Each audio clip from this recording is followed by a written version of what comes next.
paling menarik ketika saya riset tentang gejala COVID-nya, dari mulai imun menurun, pernapasan terganggu, ya mulai macam-macam lah segala gejala COVID yang Anda lebih tahu di dalamnya, saya cari dalam narasi hadis-hadis Nabi, dan Masya Allah, Alhamdulillah, ditemukanlah satu herbal, saya sebut herbal, yang mencakup semua gejala tadi.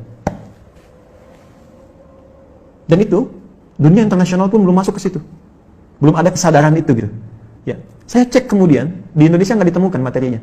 Ini hanya ada di 2 tempat di dunia. Kalau ditanya sikap apa yang mesti dibangun saat pandemi ini, maka sebagai seorang muslim, dari aspek ibadah, sikap yang mesti dia bangun adalah penguatan sisi spiritualnya. Ya, nanti di sini saya turunkan ada beberapa ayat di bagian ini, yang memberi petunjuk langsung kepada kita. Jadi kalau nanti ada yang terkena COVID-nya misalnya, itu nanti mohon izin Prof, ada langsung zikirnya dibimbing oleh Al-Quran. Ya, bisa zikir yang standar Quran surah ke-26 ayat 80, zikirnya Nabi Ibrahim tuh. Wa idza maridtu fahuwa yashfin. Harus optimis. Kalau saya sakit pasti disembuhkan. Itu indah sekali di Quran itu. Jadi kalau Anda sakit pun mesti optimis sembuh. Ya, justru yang diajarkan tuh sikap optimisme. Saya selalu klaim ke teman-teman media, Anda tuh gimana sih? 90% lebih sekarang berita tuh jelek semua. Kenapa nggak ditampilkan yang baik-baiknya? Ini sembuh begini, ini kekuatan begini. Itu kan motivasi gitu. Sekarang kita lihat setiap berita tuh A sampai B. Saya dari bangun tidur itu, ya setelah sholat, ngaji, macam-macam, saya jejerkan berita luar dengan dalam negeri. Itu beritanya 90% ke atas, jelek semua. Ini membuat manusia itu nggak semangat gitu. Ini mungkin frame yang kita mesti bangun. Mohon izin saya selesaikan sebentar. Nanti ada zikir yang standar, ada zikir Nabi Ayub. Ya, kalau orang sudah mulai vonis dokternya ini sulit, ventilator sudah dipasang, sesak macam-macam. Ini luar biasa ini ya. Nanti ada zikir Nabi Ayub di Quran surah ke-21 misalnya, ayat 83 sampai dengan 84 yang divonis oleh orang nggak mungkin sembuh ternyata sembuh. Sekali lagi, optimisme yang dibangun, inna ma'al usri yusra, ini pasti selesai, bahasa psikologinya. La yukallifullahu nafsan illa wus'aha, nggak mungkin saya diuji kecuali saya mampu mengatasi itu semua. Itu kalimat-kalimat positif dalam psikologi yang bisa membuat imun kita semakin naik. Nah, sekarang saya cepat karena waktu saya berakhir, bagaimana ikhtiar secara muawalahnya.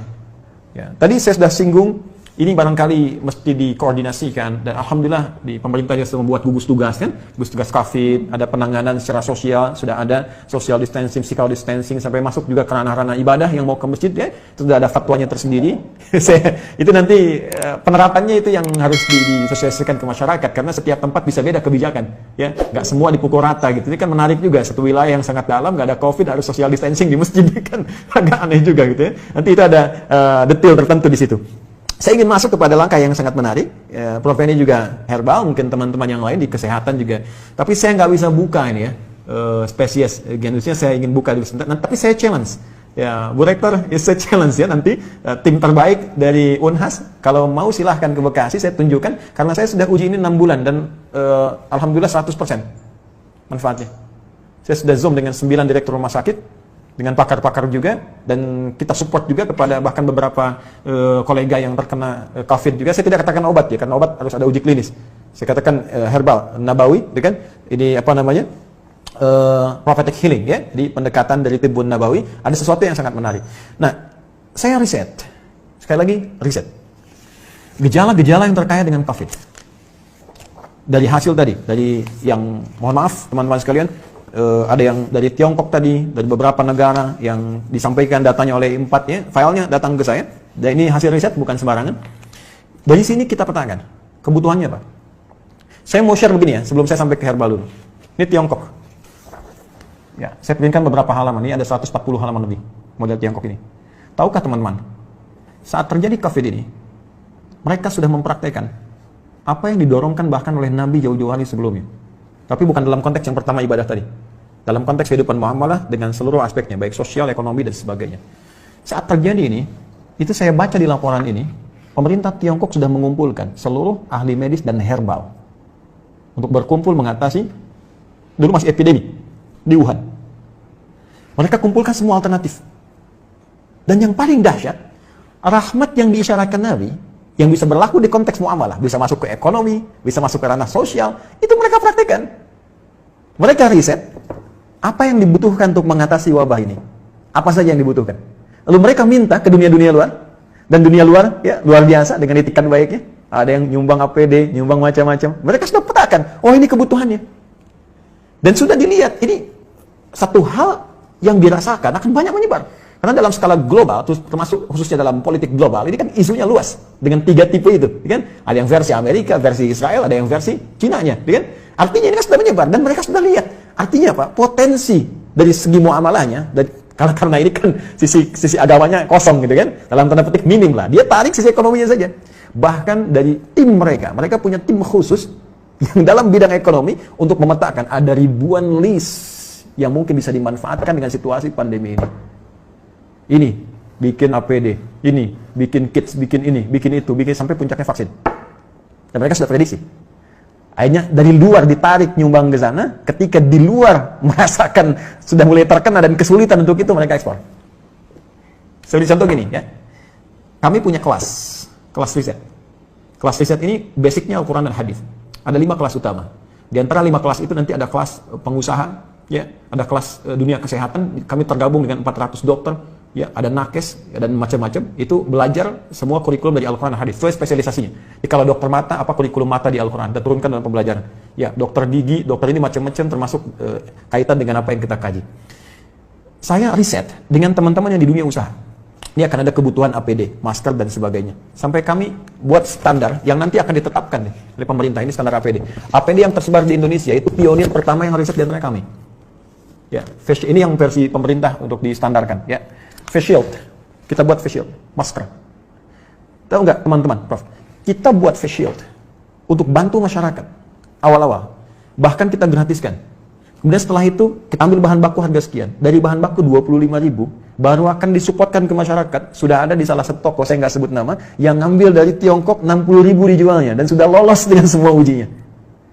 Saya ingin lihat dengan persepsi yang lain ya. Saya ingin lihat dengan persepsi, bukan persepsi kita menyoal. Persepsi kita melihat bagaimana Tiongkok membaca peluang menjadikan ini sebagai rahmat dan sekarang diselamatin WHO. Selesai gitu kan. Mereka bebas tapi mereka bisa meningkatkan sisi ekonominya. Kenapa kita nggak riset itu semua? Peluang apa yang bisa kerjakan kita sekarang? Kenapa teman-teman misalnya di wilayah Makassar, Sulawesi bisa tidak membuat batasan terbatas? Kenapa Anda nggak bikin aplikasi? Ya, meningkatkan ketahanan pangan. Riset, siapa yang jualan padinya, siapa yang jualan kentangnya, jualan sagunya, macam-macam. Aplikasi wilayah Makassar saja. Unhas jadi pionirnya. Yang butuh pangan ke sini, butuh ini ke sini. Mereka tinggal klik. Lokal hidup, nggak terganggu. Baru kita ngambil dari luar. Itu sisi ini. Ya, yang paling menarik ketika saya riset tentang gejala COVID-nya. Dari mulai imun menurun, pernapasan terganggu, ya boleh macam-macam lah segala gejala COVID yang Anda lebih tahu di dalamnya. Saya cari dalam narasi hadis-hadis Nabi. Dan Masya Allah, Alhamdulillah, ditemukanlah satu herbal, saya sebut herbal, yang mencakup semua gejala tadi. Dan itu, dunia internasional pun belum masuk ke situ. Belum ada kesadaran itu gitu. Ya, saya cek kemudian, di Indonesia nggak ditemukan materinya. Ini hanya ada di 2 tempat di dunia. Dan zaman Nabi sudah dipraktikkan. Ada gejala-gejala yang serupa pernah ditangani Nabi dengan pendekatan yang bisa diminum, bisa dimasukkan, teteskan ke hidung, bisa diasap gitu. Ya, itu ternyata saya cek, itu masuk jurnal, Prof sekalian. Ini materinya udah ada di jurnal, ya jurnal-jurnal ilmiah internasional. Ini saya ada beberapa jurnal nih yang sudah ada, ya. Tapi saya mohon maaf saya belum bisa zoom ya. Maksud saya nanti saya bikin statement di akhir. Ini sudah ada zoom internasionalnya. Ini sudah tahu ternyata khasiat-khasiat ini. Herbal ini, tapi belum ada kesadaran bahwa ini bisa mengatasi persoalan yang tengah kita hadapi saat ini di pandemi COVID.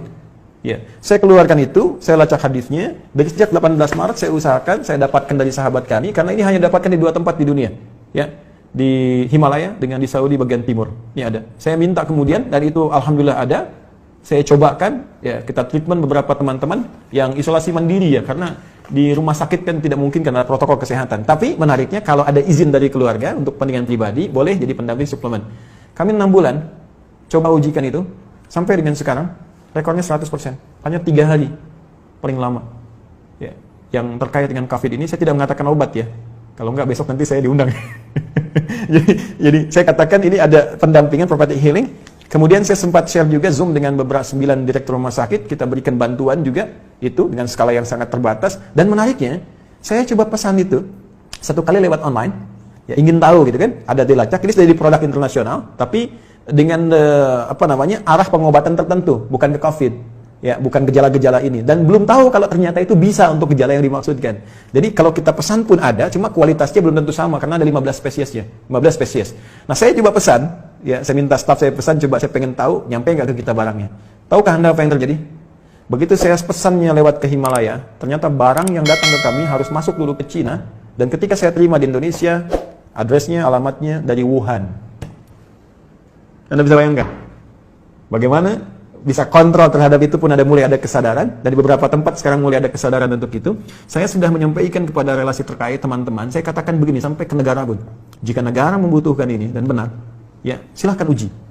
Rekomendasi kami siapapun yang ingin menguji dari pihak manapun, silahkan uji di lab. Kalau betul terbukti ada manfaatnya, saya serahkan sepenuhnya untuk negara. Saya tidak akan mengambil apapun dari ini dengan kecintaan kami kepada Indonesia. Hanya saya ingin satu saja, sebutkan referensinya bahwa ini dari hadis Nabi. Itu saja.